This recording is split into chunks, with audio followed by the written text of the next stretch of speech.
Ketua PSSI, Erick Thohir, menyatakan bahwa timnas Indonesia tidak akan terus dibangun dengan naturalisasi pemain karena bisa membuat daun pembinaan di akar rumput. Tetapi, untuk timnas senior, Erick Thohir mengisyaratkan masih memerlukan pemain naturalisasi demi bisa bersaing mengingat melimpahnya pemain keturunan di luar negeri. Untuk timnas senior, kita quick win? Kenapa? Ya kebetulan momentumnya dapat. Iya kan? Momentumnya dapat, gitu, ujar Erick Thohir. Misalnya Matthew Bakker, bek Melbourne City di Australia yang membela timnas U20, sebelumnya di timnas U17, dan Welber Jardim, gelandang Sao Paulo di Brasil yang seangkatan dengan Bakker.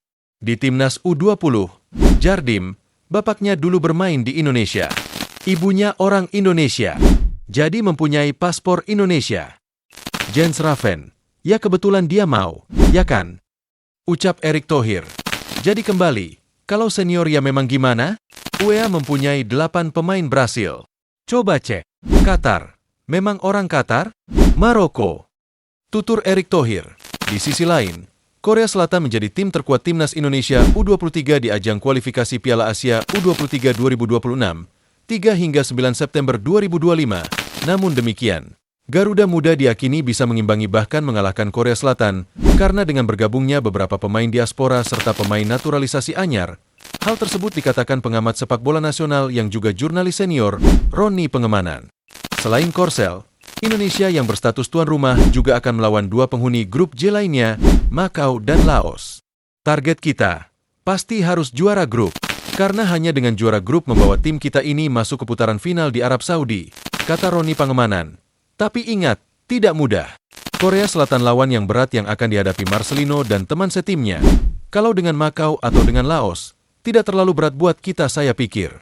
Saya rasa, bermain di kandang dengan kualitas pemain-pemain kita di atas 2 tim yang saya sebut tadi kita bisa menang. Imbuhnya, 10 pemain yang saya lihat bisa dibawa.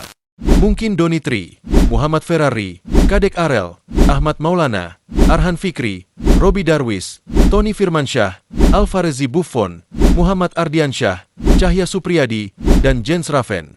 Tukasnya, juga masih ada Marcelino Ferdinand, Ivar Jerner, Justin Hubner. Kalau pemain lainnya mungkin Rafael Struijk. Kemudian ada 2 pemain di belakang tim Gepens, dan kemudian juga ada Dion Marks. 2 anak muda ini tidak terpakai. Tadinya mereka diplot untuk ikut di Piala Asia di bawah asuhan Coach Indra Shafri di Cina.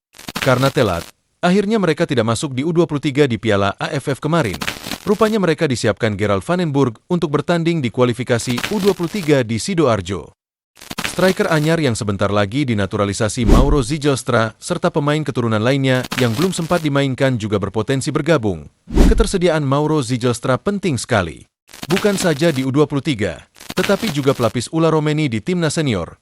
Apalagi kalau ada tambahan 1 pemain yang diperbincangkan saat ini yaitu Miliano Jonathans. Kemungkinan besar dia juga akan dinaturalisasi.